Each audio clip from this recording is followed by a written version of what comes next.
પુષ્કળ આભાર માનું છું. આ સુંદર દિવસ પ્રભુએ મારા જીવનમાં આપ્યો. આજે આપણે 26 જાન્યુઆરી પ્રજાસત્તાક દિન જ્યારે ઉજવી રહ્યા છે અને નાતાલના એ દિવસોના આયોજનો કરતાં પ્રભુએ એક વિચાર આપ્યો સિનડના આગેવાનો સાથે કે પ્રભુએ જે આપણા માટે કર્યું છે મહાન કાર્ય એને આપણે સેલિબ્રેટ કરીએ. અને એક વિચાર આવ્યો કે 26 જાન્યુઆરીને આપણે ફ્રીડમ ફેસ્ટિવલ તરીકે ઉજવીએ. અને ઘણાને એ વિચાર ગમ્યો અને એ બાબત માટે થઈને એ આહ્વાનને સ્વીકારવામાં પણ આવ્યું. અને ધોળકા છાત્રાલયના સંચાલક મંડળ દ્વારા ખાસ આ બાબત સ્વીકારવામાં આવી અને તેમણે કહ્યું કે ચોક્કસ અમે એ બધી વ્યવસ્થા ધોળકા ખાતે પૂરી પાડીશું જો ધોળકા ખાતે આ ફ્રીડમ ફેસ્ટિવલનું આયોજન કરવામાં આવે. અને એ પ્રમાણે આયોજનમાં જે વાળાઓ ભાગીદાર બન્યા છે એ દરેકનો ખાસ આભાર માનું છું. સિનડના કમિટીના દરેક આગેવાનો સાથે ધોળકા સંચાલક મંડળ દ્વારા આ બાબત જ્યારે પૂરી પાડવામાં આવી છે, દરેક બાબતોની વ્યવસ્થા પૂરી પાડવામાં આવી છે માટે પુષ્કળ આભાર માનું છું.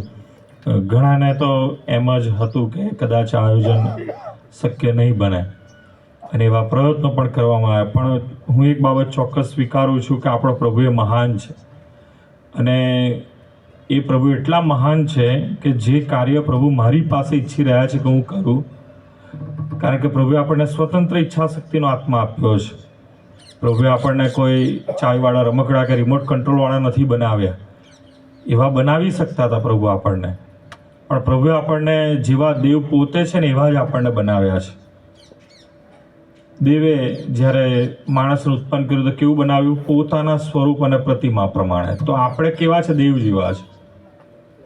જો ઘણાને એમાં અપવાદ લાગતો હોય કે ના એવું શક્ય નથી, તો પ્રભુ ઈસુ ખ્રિસ્ત પોતે માણસ બનીને આવ્યા તો એ કેવા હતા? એ આપણા જેવા હતા. અને માટે પ્રભુ ઈસુ ખ્રિસ્ત જ્યારે મૃત્યુ પામ્યા, એ વધસ્તંભ પર પોતાનું બલિદાન આપી મૃત્યુ પામ્યા, દટાયા અને પાછા પુનરુત્થાન પામ્યા, મરણ ઉપર જઈ પામ્યા. તો પાઉલ પ્રેરિત એ જ બાબતને કેવી રીતના જણાવે છે કે જ્યારે પ્રભુનું આગમન થશે ને આપણે પ્રભુને મળવાને માટે જઈશું ત્યારે પણ ઘણા આ બાબત જે ના સમજી શક્યા. કઈ બાબત? કે પ્રભુએ માણસને પોતાના સ્વરૂપ અને પ્રતિમા પ્રમાણે બનાવ્યું.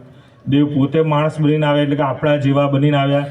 તો હવે જ્યારે પુનરુત્થાન પામીશું તો કેવા હોઈશું? તો પાઉલ પ્રેરિત એ જ કહે છે કે જેવા પ્રભુ ઈસુ હતા ને એવા આપણે હોઈશું. અને એ જ બાબત છે, પ્રભુ ઈસુ જ્યારે આપણને લેવા આવશે તો દેવ જેવા આપણે હોઈશું. જ્યારે પુનરુત્થાન પામીશું અને જેઓ જીવતા છે તેઓ વાદળામાં પ્રભુને મળવા માટે તણાઈ જશે તો એ દેવ જેવા બનશે. અને કેટલો મોટો આશીર્વાદ પ્રભુ આપણને આપવા જઈ રહ્યા છે. પ્રભુએ આપણને એના લોક તરીકે આ જગતમાંથી અલગ કર્યા, પસંદ કર્યા, એના માટે થઈને જ અનેકવિધ આશીર્વાદો આપ્યા છે. અને આ ધોળકા છાત્રાલય ખરેખર એ ખ્રિસ્તી સમાજ માટે બહુ મોટા આશીર્વાદ સમાન છે. જો એ જાણવું હોય બરાબર, તો હું મારા કુટુંબ માટે જ્યારે વિચારું છું તો મારા પપ્પા અહીંયા ધોળકા છાત્રાલયમાંથી ભણ્યા. મારા વાઈફ છે હેલિના, બરાબર, એ પણ જ્યારે વિચારે છે તો કે છે મારા મમ્મી પણ, એટલે કે હેલિનાના મમ્મી પણ ધોળકા છાત્રાલયથી ભણ્યા. અને આવું જો યાદ કરીએ તો અહીંયા બેઠેલામાંથી કોઈને કોઈ વ્યક્તિના માતા પિતા કાં તો દાદા દાદી કે કોઈ બી ઘરનું કોઈ બી વ્યક્તિ કાં તો પોતે અહીંયા ધોળકા છાત્રાલય સાથે એ સંકળાયેલા હશે. હાથ ઊંચો કરે એવી વ્યક્તિ કોઈ હોય તો કેટલી છે આપણને ખબર પડે. પોતાના ઘરમાંથી કુટુંબમાંથી કોઈ બી ધોળકા છાત્રાલય સાથે સંકળાયેલું હોય તો બરાબર દેખાતા નથી, હાથમાં ચશ્મા જો, એટલે હા દૂરના છે. હા, બરાબર. અલાયન્સમાં ધોળકા છાત્રાલયનો બહુ મોટો ફાળો છે, કારણ કે જેમ કહેવામાં આવ્યું અહીંયા પવિત્ર આત્મા ઉતર્યો અને મેમદાસ સેન્ટર જે આધ્યાત્મિક જે વાતાવરણ પૂરું પાડવામાં આવતું હતું. અને આ બે અલાયન્સની મોટી સંસ્થાઓનો બહુ મોટો ફાળો છે, કેવળ અલાયન્સ માટે નહીં, સમગ્ર ખ્રિસ્તી સમાજ માટે. ઘણા લોકો મેથોડિસ્ટ, સીએનઆઈ કે સાલ્વેશન આર્મીના લોકો પણ આ આશીર્વાદ પ્રાપ્ત કરી શક્યા છે અને પ્રભુ તરફથી મળ્યું છે. હું ફરીથી એક બાબત કહીશ કે જો પ્રભુ મને એના કાર્યને માટે, એના મહિમાને માટે, જેમ હેવનભાઈ બહુ સરસ સાક્ષી આપી, એમની સાથેના ભાઈએ પણ બહુ સરસ સાક્ષી આપી, આપણે બધાએ સાંભળી, બરાબર. પ્રભુ મને વાપરવા માગે છે. જો હું વપરાવું છું દેવના મહિમાના માટે તો હાલેલુયા, પ્રેઝ ધ લોર્ડ, પ્રભુ મને બહુ ઉત્તમ બાબતો આપશે. પણ જો હું નથી વપરાતો, કેમ કે મને દેવે સ્વતંત્ર ઈચ્છા શક્તિ આપી, જો હું નથી વપરાતો કે વપરાવ નથી માંગતો તો દેવ શું કરશે? દેવ એટલા સામર્થ્યવાન છે કે જ્યારે પ્રભુનો વિજયવંત પ્રવેશ યરૂશાલેમમાં થઈ રહ્યો હતો ત્યારે ઘણાને ના ગમ્યું. પેલા બાળકો હોસાના અને પ્રભુને આવકારવાના માટે જ્યારે હાલેલુયા હોસાનાના નાદ ગજાવતા હતા તો ઘણા એ સમયના ધાર્મિક આગેવાનોને લીડર્સને ના ગમ્યું ને એ લોકોએ શિષ્યોને બી ધમકાવ્યા અને બાળકોને પણ ધમકાવ્યા કે આ વસ્તુ ના બોલો. તો પ્રભુ ઈસુએ શું કીધું? જો એ લોકો નહીં બોલે ને તો કોણ બોલશે? પથરા પુકારી ઉઠશે. એ દેવનું સામર્થ્ય છે કે પ્રભુ એની પાસેથી બી કામ લઈ શકે છે. તો વિચાર કરો, તમે ને હું તો જીવંત પાત્રો છે, પ્રભુના સ્વરૂપ અને પ્રતિમા પ્રમાણે બનાવેલા, એના પસંદ કરેલા, એના અલગ કરેલા અલાયન્સ મંડળીના લોકો છે. જે બી અલાયન્સ સિવાય બી આવ્યા છે દરેકનો આ સમયે ખરેખર આવકાર કરું છું કે પ્રભુએ આપણને પસંદ કર્યા છે. પ્રભુને ટોળામાં રસ નથી અને માટે જ પ્રભુ ઈસુએ કીધું કે આમંત્રણ તો ઘણા બધાને મળ્યું છે. બરાબર? શું તેડું પામેલા તો ઘણા બધા છે, આમંત્રણ ઘણા બધાને મોકલવામાં આવે, પણ પસંદ કરેલા કેટલા છે? થોડા છે. પસંદ કરેલા થોડા છે. અને એ થોડા ટોળામાં જ્યારે આપણી ગણતરી થાય છે તો પ્રભુનો આભાર માનીએ. અને ખાસ જ્યારે આપણે પ્રજાસત્તાક દિન જ્યારે ઉજવી રહ્યા છે, જે સ્વતંત્રતા આપણને મળી, જે આઝાદી મળી, પરંતુ ખરેખર જો ઇન્ડિયા વિશે વિચાર કરીએ કે ભારત વિશે વિચાર કરીએ તો હજી બી જે સ્વતંત્રતા મળવી જોઈએ એવી નથી મળી. સરકાર પોતે બી સ્વીકારે છે કે જે રીતના સ્વતંત્રતા મળવી જોઈએ. કેવી? તો કે છે જે રીતના અમુક જાતિવાદ, બરાબર, કે અમુક એવી કુપ્રથાઓ ચાલી રહી છે કે જેમાંથી હજી આપણા ભારત દેશને આઝાદી નથી મળી. જે આઝાદીના લાભ, આઝાદીનો આશીર્વાદ મળવો જોઈએ એ પણ ઘણા નથી મળ્યો. ઘણા સુધી હજી લાઇટ નથી પહોંચી, વ્યવસ્થાઓ નથી પહોંચી. પરંતુ તેમ છતાંય સ્વતંત્ર આપણે પોતાને ગણીએ છીએ, આઝાદ તરીકે ગણીએ છીએ. અને એ જ વસ્તુ ખ્રિસ્તીઓમાં પણ છે. ખ્રિસ્તીના નામથી તો ઘણા બધા ઓળખાય છે, ખ્રિસ્તી વ્યક્તિ તરીકે ઓળખાય છે, પણ ખરેખર ખ્રિસ્તના કેટલા છે? તો જો જોવા જઈએ તો બહુ થોડા છે. પ્રભુ ઈસુ જ્યારે માનવ દેહ ધારણ કરીને આ જગતમાં અવતાર લે છે, એટલે કે માણસનો ઉદ્ધાર કરવાને, માણસને તારવાના માટે, પાપમાંથી છોડાવવા માટે દેવની યોજના પ્રમાણે જ્યારે જન્મ ધારણ કરે છે ત્યારે દેવે કેવી જગ્યા પસંદ કરી? આપણે બધા જાણીએ છીએ, ગભાણમાં.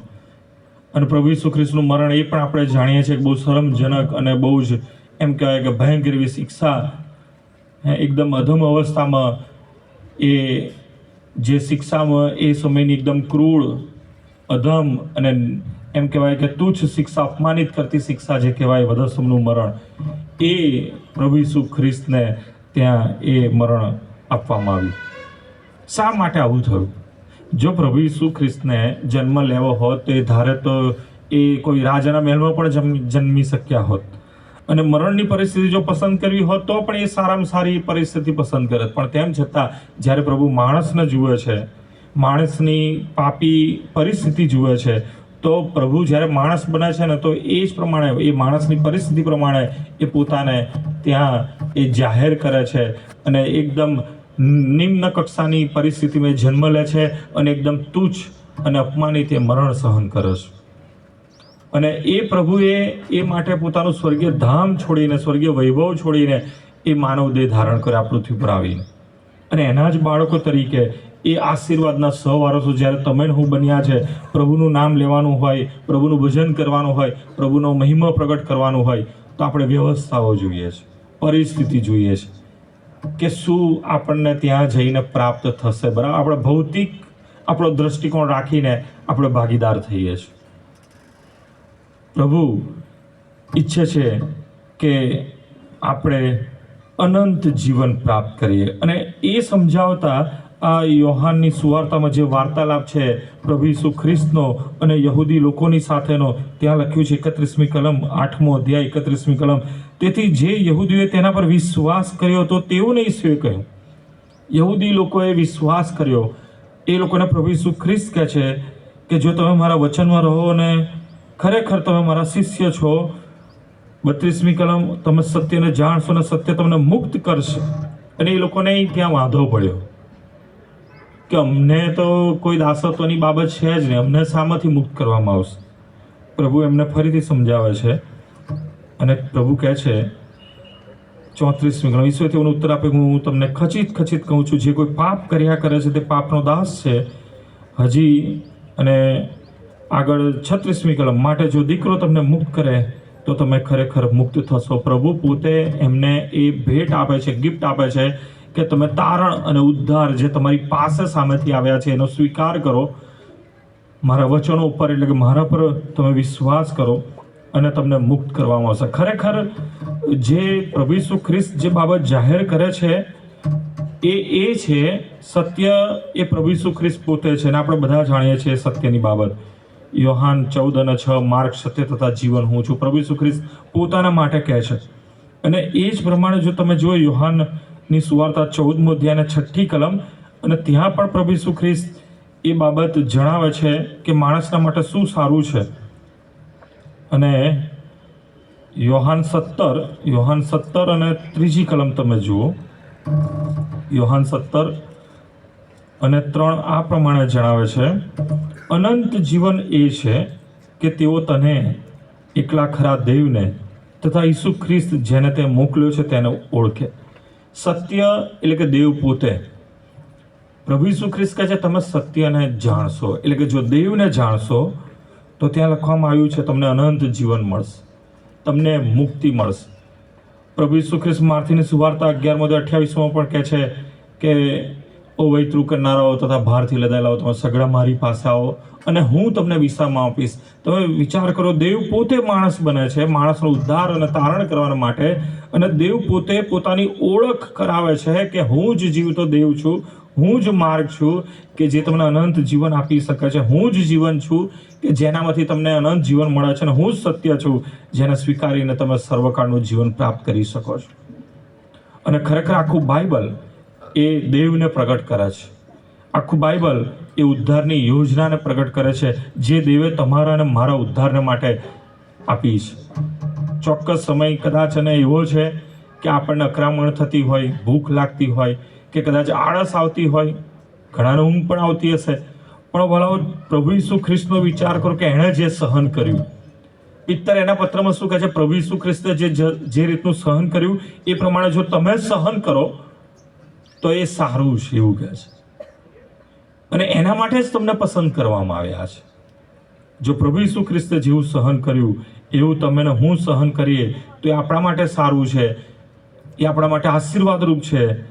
અને દેવની ઈચ્છા એવી છે કે તમે એ સહન કરો, કેમ કે ત્યાં લખ્યું છે કે તમને પ્રભુ ઈસુ ખ્રિસ્તે પોતે એ સહન કરીને શું કર્યું છે? નમૂનો આપ્યો છે, એક એક્ઝામ્પલ આપ્યું છે પોતાનું, કે જો હું સહન કરું છું તો તમે પણ સહન કરો.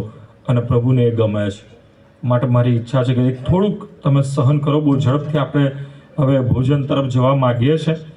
એટલે દેવે જે બાબત આપણી આગળ પ્રગટ કરી એના પવિત્ર શાસ્ત્ર દ્વારા, અને પોતાને પણ માનવ દેહ ધારણ કરીને માનવ જાત આગળ પોતાને પ્રગટ કર્યા, અને સત્ય શું છે એ પ્રભુ ઈસુ ખ્રિસ્ત દ્વારા માણસને પ્રગટ કરવામાં આવ્યું છે. ને એ સત્ય માટે પ્રભુ ઈસુ ખ્રિસ્ત પોતે જ કહે છે કે હું જ સત્ય છું. અને ઘણા લોકો હજી આ બાબત સંબંધી અધૂરા છે, જે આખું બાઇબલ અને દેવ પોતે પોતાની જાતને પ્રગટ કરે છે. તમે જુઓ તો ઉત્પત્તિનું પુસ્તક 1લો અધ્યાય અને 1લી કલમ શું કહે છે? તો ઇંગ્લિશમાં કહે છે, in the beginning God created heaven and earth. દેવે પોતે પોતાનું સ્થાન એટલે કે હેવન બનાવ્યું. અને સ્વર્ગ સંબંધી પ્રકટીકરણમાં લખવામાં આવ્યું છે, 4થા અધ્યાયમાં પણ છે, 5મા અધ્યાયમાં પણ છે. પ્રકટીકરણની અંદર સ્વર્ગની બાબતનો ઉલ્લેખ કે દેવનું સિંહાસન છે, અને વડીલો છે, પ્રાણીઓ છે, અને લાખો લાખ હજારો હજાર દૂતો છે. કોઈનાથી ગણી શકાય નહીં એટલા બધા દૂતો છે. એ લોકો શું કરે છે? તો એ દેવને મહિમા આપે છે, દેવને જીવતા જાગતા દેવને મહિમા આપે છે. અને દેવ એ રાજ્યાસન ઉપર પ્રકાશ રૂપે છે. પ્રકાશ રૂપે દેવ પોતાને પ્રગટ કરે. પ્રભુ ઈસુ ખ્રિસ્ત પોતે પણ કહે છે કે દેવ એ પ્રકાશ છે, દેવ એ પ્રેમ છે, અને દેવ એ આત્મા છે. અને એ સર્વ જગ્યાએ છે. અત્યારે પણ આપણી સાથે છે, આપણા હૃદયમાં છે. પણ દેવની સાથે એક બીજી શક્તિ પણ કામ કરે છે, કે એક બીજું વ્યક્તિત્વ પણ છે કે જે દેવ દ્વારા ઉત્પન્ન કરવામાં આવ્યું, અને એ પણ હેવનમાં. અને એ હતો લ્યુસિફર, દેવના રાજ્યાસનની આગળ. તમે હજકેલ 28મો અધ્યાય જો વાંચો તો ત્યાં એ સંબંધી ઘણું બધું લખવામાં આવ્યું છે. એ લ્યુસિફર દૂત વિશે કે જે અભિષેક કરવું હતું, અને એને મ્યુઝિકનું અને લાઇટિંગનું એને કૃપાદાન આપવામાં આવ્યું. લાઇટિંગનું એટલા માટે કહું છું કે એને 9 પ્રકારના રત્નોથી આભૂષિત કરવામાં આવ્યો હતો. અને જ્યારે દેવના એ રાજ્યાસનની આગળ હતો તો દેવ પોતે પ્રકાશ છે, એના રાજ્યાસનની આગળ લુસિફર છે. લુસિફર 9 રત્નોથી બનાવવામાં આવ્યો છે. જ્યારે દેવનો પ્રકાશ એ લુસિફર ઉપર પડે અને લુસિફરમાંથી જુદા જુદા 9 પ્રકારનો એ પ્રકાશ રેલાય, અને એ પ્રમાણે જ્યારે એ સ્વર્ગની અંદર લુસિફર એ પ્રમાણે દેવનો મહિમા પ્રગટ કરતો હતો અને દૂતો અને એ વડીલોએ જોઈને દેવને મહિમા આપતા.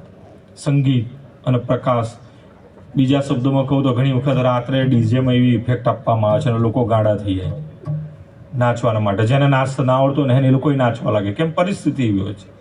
તો તમે વિચાર કરો, જો દુનિયાવી પરિસ્થિતિ એવી હોય છે તો સ્વર્ગની પરિસ્થિતિ કેવી હશે, ત્યાંનું ચિત્ર કેવું હશે. પરંતુ આપણે જાણીએ છીએ કે લુસિફરે પાપ કર્યું. અભિષિક્ત દૂતે દેવની હાજરીમાં સ્વર્ગની અંદર પાપ કર્યું અને પોતાને દેવ સમાન હોવાનું અને પોતાને દેવના રાજ્યાસન પર બેઠેલો હોય એવું એણે એના મનમાં ઇમેજ કરી, એવું ધાર્યું કે જો આવું થાય તો. અને દેવે એને કહ્યું કે તે પાપ કર્યું છે. એ પાપ કેમ કર્યું એણે? કેમ કે જ્યારે એ પોતાને જુએ છે કે હું ખાસ છું ને મારા જેવું હેવનમાં એટલે કે સ્વર્ગમાં બીજું કોઈ છે નહીં, હું 9 પ્રકારના રત્નોથી આભૂષિત છું, મારી પાસે મ્યુઝિકનું દાન છે, ને મને જોઈને દૂતો એ દેવને મહિમા આપે છે. મને મારા મ્યુઝિકને સાંભળીને મારામાંથી જે 9 પ્રકારનો પ્રકાશ રીલાય છે એ જોઈને સર્વ દૂતો કે પ્રાણીઓ કે એ વડીલોએ દેવને મહિમા આપે છે. અને ત્યાં એને પોતાને દેવ સમાન હોવાનું એનું ધારવું કે એવું વિચારવું એના માટે પાપરૂપ થઈ પડ્યું. અને એટલા માટે કર્યું કે એને અભિમાન આવ્યું કે હું બહુ ખાસ, ચોક્કસ દેવને બહુ ખાસ બનાવ્યો હતો, પણ એના કારણે અભિમાનનું પાપ અને દેવ સમાન હોવું, અને એના કારણે થઈને એ પોતાની સ્વતંત્ર ઈચ્છા શક્તિનો એવો દુરુપયોગ ત્યાં દેવ લુસિફરને ત્યાં હેવનમાંથી બહાર કાઢે છે. જ્યારે હેવનમાંથી બહાર લુસિફરને કાઢવામાં આવે છે તો દૂતો પણ એ સ્વતંત્ર ઈચ્છા શક્તિ ધરાવતા હોય છે. દૂતો પણ એ લુસિફરને જોઈને કે લુસિફરનું સંગીત સાંભળીને એનું લાઇટિંગ જોઈને એના બહુ જ ખાસ ફેન બની ગયા હોય છે, બરાબર, એના પ્રશંસક બની ગયા હોય છે. અને પરિસ્થિતિ શું થાય છે? ઘણા દૂતો એની તરફેણ કરે છે લુસિફરની. જોઈએ પ્રકટીકરણનું પુસ્તક 12મો અધ્યાય તમે જુઓ કે એ સંખ્યામાં કેટલા છે, તો ત્યાં એ સંખ્યા આપવામાં આવેલી છે એ આપણે જાણીએ. પ્રકટીકરણ 12મો અધ્યાય અને પહેલી કલમથી જોઈએ તો એ આખું ચિહ્નના રૂપમાં એ બાબત સમજાવવામાં આવી છે. આ પ્રમાણે છે 12મો અધ્યાય પહેલી કલમ. ત્યાર પછી આકાશમાં મોટું ચિહ્ન જોવામાં આવ્યું, એટલે સૂર્યથી વેષ્ટિત એક સ્ત્રી જોવામાં આવી. તેના પગ તળ ચંદ્ર અને તેના માથા પર 12 તારાનો મુંગટ હતો. તે ગર્ભવતી હતી, તેને પ્રસવ વેદના થતી હતી અને તેની પીડાને લીધે તે બૂમ પાડતી હતી. વળી આકાશમાં બીજું એક ચિહ્ન પણ જોવામાં આવ્યું. જુઓ, મોટો લાલ અજગર હતો, તેને 7 માથા અને 10 શિંગડા હતા અને તેના માથા પર 7 મુંગટ હતા. તેના પૂંછડાએ આકાશના તારાઓનો 3જો ભાગ ખેંચીને તેઓને પૃથ્વી પર નાખ્યા. આ લાલ અજગર એટલે કોણ? તો તમે જુઓ 9મી કલમ એ જ અધ્યાયની. તે મોટા અજગરને બહાર નાખી દેવામાં આવ્યો, એટલે તે જૂનો સર્પ, દુષ્ટ આત્મા તથા શૈતાન કહેવાય છે, જે આખા જગતને ભમાવે છે, તેને પૃથ્વી પર નાખી દેવામાં આવ્યો. મોટો લાલ અજગર એટલે શૈતાન. શૈતાન એટલે બીજા શબ્દોમાં લુસિફર. એ લુસિફરે શું કર્યું? 4થી કલમ. તેના પૂંછડાએ આકાશના તારાઓનો 3જો ભાગ ખેંચીને પૃથ્વી પર નાખ્યો. એટલે એ લુસિફરને જ્યારે દેવ કહે છે કે you are get out my heaven, મારા આ સ્વર્ગમાંથી તું બહાર જા, અને જ્યારે શૈતાનને બહાર કાઢવામાં આવે છે એની સાથે શું થયું? આકાશના એ દૂતોનો 3જો ભાગ ટકાવારીમાં જો જોવા જઈએ તો 100% હોય, એના 33.33% એક્ઝેક્ટ થાય. એટલે બહુ મોટી સંખ્યા થાય. એ બહુ મોટો ભાગ એ લુસિફરનો પક્ષ લે છે અને કહે છે એની તરફેણમાં કે ના, અમે પણ લુસિફર સાથે જ જઈશું, અમે રહીશું તો લુસિફર સાથે, એનું સંગીત સાંભળવા કે એને જોવા માટે, કેમ કે અમે એના ખાસ પ્રશંસક છે. અને દૂતોને પણ સ્વતંત્ર ઈચ્છા શક્તિ આપી હતી, એ ઉપયોગ કરી શકે છે.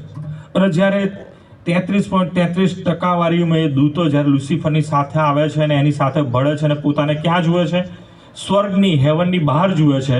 ત્યારે તમે વિચાર કરો શું એ લોકોના મનમાં આવ્યું હશે? સ્વર્ગની બહાર, અત્યારે પૃથ્વી પર એમને નથી નાખવામાં આવ્યા, સ્વર્ગની બહાર એમને કાઢી મૂકવામાં આવ્યા. સ્વર્ગની બહાર એ લુસિફર એના દૂતો મળીને એક આખું પ્લાનિંગ કરે છે કે આપણે બહાર છીએ અને સ્વર્ગની અંદર દૂતો છે, દેવની હાજરી છે, ખરેખર શું હોવું જોઈએ? તો કે આપણું સ્થાન સ્વર્ગમાં હોવું જોઈએ. અને શું થાય છે? 7મી કલમ 12મો અધ્યાય પ્રકટીકરણ 12:7. પછી આકાશમાં લડાઈ જાગી. ક્યાં લડાઈ થઈ? હેવનની અંદર. હજી તો પૃથ્વી આવી જ નથી. અને ત્યાં લખવામાં આવ્યું છે કે મિખાએલ તથા તેના દૂતો અજગરની સાથે લડ્યા, એટલે કે લુસિફરની સાથે લડ્યા. અને ત્યાં બીજું વાક્ય, અજગર તથા તેના દૂતો પણ લડ્યા. પરિણામ શું આવ્યું? તો પણ તેઓ તેમને જીત્યા નહીં ને તેઓને આકાશમાં ફરી સ્થાન મળ્યું નહીં. કોને આકાશમાં ફરી સ્થાન મળ્યું નહીં? લુસિફર અને એની સાથેના દૂતોને. અને પછીથી ત્યાં જોઈએ છે કે એ લડાઈમાં હારી જવાના કારણે થઈને દેવે હવે આ સ્ટેન્ડ લીધું. શું લીધું? બહુ મોટો નિર્ણય લીધો. 9મી કલમમાં એ મોટા અજગરને બહાર નાખી દેવામાં આવ્યો. જૂનો સર્પ, દુષ્ટ આત્મા, શૈતાન કહેવાય છે, જગતને ભમાવે છે, તેને પૃથ્વી પર નાખી દેવામાં આવ્યો. અને જ્યારે શૈતાનને પૃથ્વી પર નાખી દેવામાં આવ્યો ત્યારે શૈતાને પૃથ્વી પર આવીને શું કર્યું? તો હંમેશા શૈતાન દેવના કાર્યને ચેલેન્જ કરે છે. અયુબનું ઉદાહરણ લઈ લો કે જ્યારે અયુબ માટે દેવ સારું કહે છે ત્યારે શૈતાન હંમેશા એના માટે વાંક વાદા કાઢે છે અને એના ઉપર દોષ મૂકે છે. અને સેમ એ જ પ્રકારનો દોષ પ્રભુના બાળક ઉપર, એટલે કે તમારા અને મારા માટે પણ શૈતાન આ જ બાબત કરે છે. દેવની હજુરમાં એ તમારા અને મારા માટે દોષ મૂકે છે કે આ સ્ટેન્ડલી એમને ભક્તિ નથી કરતો, કે એમને પ્રભુ તમારું નામ નથી લેતો, કે એમને તમારી સેવા નથી લેતો. એ આભાર સુધીની પ્રાર્થના કરે છે, પાપ કુલાટની પ્રાર્થના કરે છે, રોજ બાઇબલ વાંચન કરે છે, નિયમિત ચર્ચમાં જાય છે, ઘણું બધું એ આક્ષેપબાજી કરતો હશે. પરંતુ પ્રભુ એ આપણને બચાવે છે. પ્રભુ આપણને એ શૈતાનના, દુષ્ટ આત્માના એ ભોગ બનતા આપણને બચાવે છે. કેમ કે પ્રભુએ આપણને પ્રાર્થના શીખવી છે. આકાશના બાપ જે પ્રાર્થના આપણને શીખવી છે એમાં પ્રભુ આપણને એ પ્રાર્થના કરતા એ જે શીખવ્યું છે કે અમને પરીક્ષણમાં પડવા ન દે. શૈતાન આપણું વારે વારે પરીક્ષણ કરવા માંગે છે, પણ આપણને પરીક્ષણમાં પડતા પ્રભુ રોકે છે, બચાવે છે. અમને પરીક્ષણમાં પડવા ન દે. જો પરીક્ષણમાં પડીએ, કંઈ ન થવાનું થઈ ગયું તો એની સાથે પ્રભુએ પ્રાર્થનામાં એમ પણ શીખવ્યું છે, અમને પરીક્ષણમાં પડવા ન દે, પણ ગુંડાઈથી તું અમારો છૂટકો કર. પ્રભુ આપણને એ પાપી અવસ્થામાંથી પણ બહાર કાઢે છે, આપણા પાપ માફ કરે છે. એના માટે થઈને પ્રભુએ બધા પર તમારા મારા માટે થઈને પોતાનું બલિદાન આપ્યું. જ્યારે શૈતાનને પૃથ્વી પર નાખવામાં આવ્યો ત્યારે મેં કીધું એ પ્રમાણે હંમેશા શૈતાન દેવના કાર્યને ચેલેન્જ કરે છે.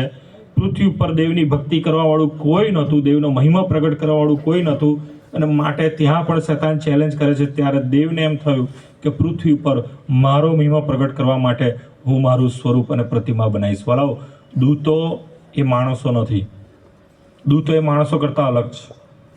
પરંતુ દેવે પોતાનું સ્વરૂપ અને પ્રતિમા પ્રમાણે માણસને બનાવ્યું, અને માણસને બનાવીને બધો જ અધિકાર આપ્યો, પૃથ્વી પરનો બધો અધિકાર આપ્યો. જે દેવનો અધિકાર છે એ પ્રભુએ માણસને અધિકાર આપ્યો, એના સ્વરૂપ અને પ્રતિમાને અધિકાર આપ્યો કે તમે પૃથ્વી પર વધો, ભરપૂર કરો, અમલ કરો, જે પણ ઉત્પત્તિ કાર્ય છે પૃથ્વી પરનું એ સર્વ પર શું કરો? તમે રૂલિંગ કરો. ઇંગ્લિશમાં લખ્યું છે રૂલ. તમે અમલ ચલાવો એના ઉપર. અને એની અંદર શૈતાન પણ એ સત્તામાં હતો. શૈતાન પર પણ એ અધિકાર હતો આદમ હવાને. પણ શૈતાને આદમ હવા પાસે પાપ કરાવ્યું, દેવની વિરુદ્ધ આજ્ઞાભંગનું પાપ કરાવ્યું. એ પાપ જો કે ભમાવાથી થયું, ખોટું બોલવાથી થયું. શૈતાને કીધું કે તમે ખાઓ, નહીં જ મરશો. એણે બહુ ખાતરી સાથે હવાને અને આદમને કહ્યું, પરંતુ એ પાપ થયું કારણ કે જજમેન્ટ આપવામાં આવ્યું હતું, જો તમે ખાશો તો તમે મરશો જ મરશો. અને આદમ હવાના ઉપર એ આજ્ઞાભંગના પાપના કારણે અને એ પછી સમગ્ર માનવ જાત ઉપર મરણે રાજ કર્યું. અને માટે શૈતાન એ ત્યાં વધારે જાણે કે આનંદિત કરે છે, કે જીતની લાગણી અનુભવે છે, કે જે માણસને મારી ઉપર દેવે રૂલિંગ કરવા માટે કે અમલ ચલાવવા માટે આ પૃથ્વી ઉપર એના સ્વરૂપ અને પ્રતિમા પ્રમાણે ઉત્પન્ન કર્યું હતું, એનો જ નાશ થયો. હવે પ્રભુ તું એને જ બચાય તો તું ખરો જીવતો દે. અને ત્યાં એ વચન આપવામાં આવ્યું હતું શૈતાનને કે જે સ્ત્રીને તે ભમાવી એ સ્ત્રીનું સંતાન શું કરશે? તારું માથું ઝૂલશે, તારો નાશ કરશે. અને એ ખાતરીદાયક વચન પ્રભુ ઈસુ ખ્રિસ્ત પોતે માણસ બનીને આવ્યા અને જે માણસોના ઉદ્ધારને તારણની બાબત અશક્ય તે શક્ય બનાવી, પોસિબલ બનાવી. પ્રભુએ આશીર્વાદ આપણને આપ્યો મફત અને ભરપૂર એ તારણ અને ઉદ્ધારનો. પ્રભુ માણસને બચાવવા માટે, માણસનો ઉદ્ધાર કરવા માટે માણસ બન્યા. અને તમને ખબર છે પ્રભુ પોતે એ ખાતરી આપીને ગયા છે. યોહાન 14મા અધ્યાયમાં જો આપણે વાંચીએ તો પ્રભુ ઈસુ ખ્રિસ્ત એમ કહે છે તમારા હૃદયને વ્યાકુળ થવા ન દો. પછી શું કહે છે કે હું તમારા માટે જગા તૈયાર કરવાને જાઉં છું, અને જો જગા તૈયાર કરીશ તો પાછો આવીશ અને તમને મારી સાથે લઈ જઈશ. ક્યાં લઈ જઈશ? જ્યાં હું છું ત્યાં હું તમને લઈ જઈશ. તો દેવની હાજરી તો હેવનમાં છે, અને હેવનમાં જેમ પ્રથમ જે હાજરી હતી લુસિફરની ક્યાં હતી? રાજ્યાસનની આગળ. પણ પ્રભુ જ્યારે આપણને એના બાળકો તરીકે એના રાજ્યમાં લઈ જશે તો આપણને ક્યાં બેસાડશે? ક્યાં અધિકાર આપશે? વાંચ્યું છે પ્રેક્ટિકલના પુસ્તકમાં. પ્રભુ કહે છે જે જીતે છે તેને હું મારા રાજ્યાસન પર બેસવા દઈશ. તો વિચાર કરો, એ લુસિફર કરતાં કેટલો મોટો અધિકાર, કેટલો મોટો આશીર્વાદ આપણને પ્રભુ આપવા જઈ રહ્યા છે, કે જે લુસિફરે આપણા માટે થઈને આપણો નાશ થાય, આપણું પતન થાય, એના માટે થઈને ભમાઈને આદમ હવા જોડે, આપણા આદિ માતા પિતા જોડે પાપ કરાવ્યું, પણ પ્રભુ ઈસુ ખ્રિસ્તે માનવ દેહ ધારણ કરીને આ જગતમાં આવીને પોતાને પ્રગટ કર્યા, જીવતા દેવને પ્રગટ કર્યા. અને માટે યોહાન 3:16 એ જ કહે છે કે જે પ્રભુ ઈસુ ખ્રિસ્ત પર વિશ્વાસ રાખે છે તેને અનંત જીવન મળશે. એ દેવનો પ્રેમ છે માણસ ઉપરનો, કેમ કે દેવે જગત પર એટલી બધી પ્રીતિ કરી કે તેણે પોતાનો એકાકી જનિક દીકરો મોકલી આપ્યો, કે જે કોઈ તેના પર વિશ્વાસ કરે તેનો નાશ ન થાય પણ તેને અનંત જીવન મળે. આ દેવની યોજના છે. અને દેવની યોજના એ છે કે મરણ પછી, મરણ ઉપર જય પામીને દેવ એના બાળકોને એના રાજ્યાસન પર, એના સ્વર્ગીય સ્થાનમાં લઈ જશે. આ પૃથ્વી અને પૃથ્વીનું સર્વસ્વ તો નાશ પામવાનું છે. પ્રકટીકરણમાં બહુ સ્પષ્ટ લખ્યું છે. અને કેવળ બાઇબલ નથી કહેતું, વૈજ્ઞાનિકો પણ કહે છે કે આ પૃથ્વીનો નાશ ગમે ત્યારે થઈ શકે છે. બહુ મોટો ભૂકંપ આવે તો, બહુ મોટી સુનામી દ્વારા, જ્વાળામુખી ફાટે, એટમોસ્ફિયર બગડી જાય અને એના કારણે માણસ નાશ પામે. કોઈ ઉલ્કાપિંડ પૃથ્વી સાથે અથડાય અને જેમ ડાયનોસોર નાશ પામે એમ માણસો નાશ પામે. વોર થઈ જાય, જેમ અત્યારે વોર ચાલે છે, કોઈ પરમાણુ બોમ્બ ફૂટે. કહે છે પૃથ્વી પર એટલા બધા પરમાણુ હથિયાર છે કે પૃથ્વીનો 300 વખત નાશ થઈ શકે છે. એટલા બધા પરમાણુ હથિયાર ચાઇના, રશિયા, અમેરિકા પાસે, બ્રિટન પાસે એટલા બધા પરમાણુ શસ્ત્રો છે કે આ પૃથ્વીનો 300 વખત નાશ થઈ શકે. તમે વિચાર કરો, પૃથ્વી તેમાંનું સર્વસ્વ એ નાશ પામવાનું છે. દેવે એ ઓલરેડી વચન આપ્યું છે, પરંતુ આપણે શું કરીએ છીએ? આપણે જગતના બનવા પ્રયત્ન કરીએ છીએ. શેતાન હંમેશા આપણને ખેંચે છે, કેમ કે શેતાન જગતનો છે. એનો નાશ ચોક્કસ. જ્યારે પ્રભુ ઈસુ ખ્રિસ્ત ફરીથી પ્રગટ થશે તો શેતાન સાથે યુદ્ધ થશે અને શેતાનનો નાશ એ ચોક્કસ. પ્રભુએ પોતે એ શેતાન ઉપર જય પામવા માટે એ આદમ હવાના એ સમયમાં આદમ હવાની સાથે વચન આપવામાં આવ્યું કે સ્ત્રીનું સંતાન એ તારું માથું છૂંદશે. શેતાનનો નાશ ચોક્કસ. અને તમે જુઓ, બહુ મોટો આશીર્વાદ પ્રભુ ઈસુ ખ્રિસ્તે આપ્યો. જે શેતાન પરનો અધિકાર આદમ હવાના પાપના કારણે છીનવાઈ ગયો હતો, એ અધિકાર પ્રભુ ઈસુ ખ્રિસ્તમાં તમને ને મને પાછો આપવામાં આવ્યો. લુકની સુવાર્તા અને તેનો 9મો અધ્યાય જુઓ. લુકની સુવાર્તા 9મો અધ્યાય, એની પહેલી કલમ ત્યાં લખવામાં આવ્યું છે, તેણે પોતાના 12 શિષ્યોને બોલાવીને તેઓને સગડા ભૂતો પર તથા રોગો ટાળવાને પરાક્રમ તથા અધિકાર આપ્યા. પ્રભુએ શિષ્યોને અધિકાર આપ્યો. 10મો અધ્યાય, લુકની સુવાર્તા 10મો અધ્યાય, પહેલી કલમ. આ બીનાઓ બન્યા પછી પ્રભુએ બીજા 70 શિષ્યોને ઠરાવ્યા. અને શું થયું? એ 70 શિષ્યોને પણ અધિકાર આપ્યો. એ 70 શિષ્યોએ અધિકારનો ઉપયોગ કરે છે તો પરિણામ શું મળે છે? 17મી કલમ, લુકની સુવાર્તા 10મો અધ્યાય 17મી કલમ. તે 70 હરખાતા પાછા આવ્યા અને તેઓએ કહ્યું કે પ્રભુ, તારા નામથી ભૂતો પણ અમારે તાબે થયા છે. તેણે તેઓને કહ્યું કે મેં શેતાનને વીજળીની પેઠે આકાશથી પડેલો જોયો. જો મેં તમને સર્પો તથા વીંછો પર પગ મૂકવાનો તથા શત્રુના બધા પરાક્રમ પર અધિકાર આપ્યો છે, અને તમને કશાથી પણ ઈજા થશે નહીં. એ શત્રુના બધા પરાક્રમ પર, એટલે કે શેતાનના એ પરાક્રમ પર તમને મને અધિકાર આપ્યો છે. અને અધિકાર ક્યારે મળે છે? છેલ્લી બાબત, ફરીથી તમે આખો શાસ્ત્ર પાઠ સમજો તો જે આપણો 8મો અધ્યાય અને 31મી કલમ વાંચવામાં આવી, યોહાનની સુવાર્તા 8મો અધ્યાય અને 31મી કલમ ફરીથી ધ્યાનથી વાંચો. તેથી જે યહૂદીઓએ તેના પર વિશ્વાસ કર્યો હતો તેઓને ઈસુએ કહ્યું કે જો તમે મારા વચનમાં રહો તો ખરેખર તમે મારા શિષ્યો છો. જો આપણે પ્રભુના વચનમાં રહીએ, પ્રભુની ઉદ્ધારની યોજનાના તમેનું ભાગીદાર છે, વિશ્વાસમાં રહીએ, તો પ્રભુ આપણને શિષ્યો થવાનો અધિકાર આપે છે. અને જો આપણે શિષ્યો છીએ તો શેતાનના બધા પરાક્રમ પર આપણને અધિકાર છે. જો આપણે પ્રભુના બાળકો છીએ તો પ્રભુ આપણે એના રાજ્યમાં લઈ જશે. યોહાન સુવાર્તા 1લો અધ્યાય, પ્રભુએ આપણને નવો જન્મ આપ્યો. આપણે દેવથી જન્મ પામેલા એના દીકરા દીકરીઓ છે. અને ત્યાં પ્રભુ ફરીથી કહે છે, તમે સત્યને જાણો અને સત્ય તમને મુક્ત કરશે. શું ખરેખર આ સત્ય આપણે જાણીએ છીએ કે આપણે આ જગતના નથી, આ જગતમાં આપણે કશું જ લાવ્યા નથી ને કશું લઈ જવાના પણ નથી. હમણાં જ કેલિફોર્નિયામાં બહુ જબરજસ્ત આગ ફાટી નીકળી, અમેરિકાના કેલિફોર્નિયામાં, અને બહુ મોટું અને જબરજસ્ત એમ કહેવાય, એમ કે ભવ્ય કીર્તિમાન એવું શહેર, શું નામ? લોસ એન્જલસ, બળીને ખાક થઈ ગયો. અને એમાં હોલિવૂડ સ્ટારના, બહુ મોટા મોટા હોલિવૂડ સ્ટારના ઘરો આવેલા છે, આલિશાન બંગલાઓ, મહેલો જેવા, બળીને ખાક થઈ ગયા. એમ એક ખ્રિસ્તી એક હોલિવૂડ કલાકાર પણ છે, જેણે ખ્રિસ્તને પ્રગટ કરવાને માટે ઘણી ફિલ્મો બનાવી.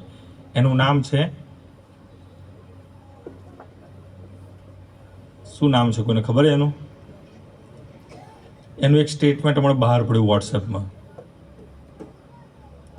અને એણે એનું ઘર જ્યારે બળીને ખાક થઈ ગયું, ઘણા લોકોએ પોતાના ઘરોને નુકસાન થયું કે બળી ગયા અને ગુમાવે, એના લીધે પોતાનું હૃદય ઠાલવ્યું કે મને આટલું નુકસાન થયું, આટલા કરોડો, આટલા લાખો, અબજો. એણે શું કીધું ખબર છે? અયુબ જેવું સ્ટેટમેન્ટ આપ્યું કે હું તો આ પૃથ્વી પર નગ્ન અવસ્થામાં આવ્યો હતો અને ખાલી હાથે પાછો જઈશ. જે કંઈ હતું ને તો પ્રભુને આપેલું હતું, અને બળીને ખાક થયું છે તો એ પ્રભુએ પાછું લઈ લીધું છે. મારું તો કશું હતું જ નહીં. પ્રભુના નામને ધન્યવાદો. અને જેણે પેશન ઓફ ક્રાઇસ્ટ જે ફિલ્મ બનાવીને એનો એ ડાયરેક્ટર હતો. આવ્યું નામ કોઈને? હા, મેલ ગિબ્સન. મેલ ગિબ્સન એનું નામ હતું. એણે આવું સ્ટેટમેન્ટ આપ્યું જબરદસ્ત કે હું તો નગ્ન અવસ્થામાં જગતમાં આવ્યો, પાછો બી ખાલી હાથો જઈશ. જે હતું પ્રભુનું હતું, પ્રભુએ લઈ લીધું છે. પ્રભુના નામને ધન્યવાદો. તમે આવું કહી શકો? કેમ આપણને જગતના વાનાઓ વાલા છે, જગીક જીવન વાલું છે, આશીર્વાદો છોડવા નથી. એટલું ચોક્કસ કહીશ કે પ્રભુનું કામ જો તમે ને હું નહીં કરીએ તો પ્રભુની એટલી તાકાત છે કે પથરા જોડે પણ એ પ્રભુએ કામ લઈ શકે છે. યહોવા દેવે સુલેમાન રાજાને જે દર્શન આપ્યું અને યરૂશાલેમમાં સિયોન પર્વત ઉપર જે મંદિર બનાવવાની જે બાબત હતી, પ્રભુએ એટલા માટે ત્યાં એ બાબતને સ્વીકારી કે મારો મહિમા થાય. અને પ્રભુએ ત્યાં શરત બે જ રાખી દીધી, જ્યાં સુધી મારો મહિમા થશે ને ત્યાં સુધી મારી હાજરી હશે. જો મારો મહિમા પ્રગટ નહીં થાય તો શું થશે ખબર છે? આ મંદિરનો નાશ કરીશ અને ખરેખર એ સિયોનનું જે પર્વત ઉપરનું જે યરૂશાલેમનું યહોવાદેવનું મંદિર હતું, સુલેમાન રાજા બંધાવેલું, એનો નાશ થયો.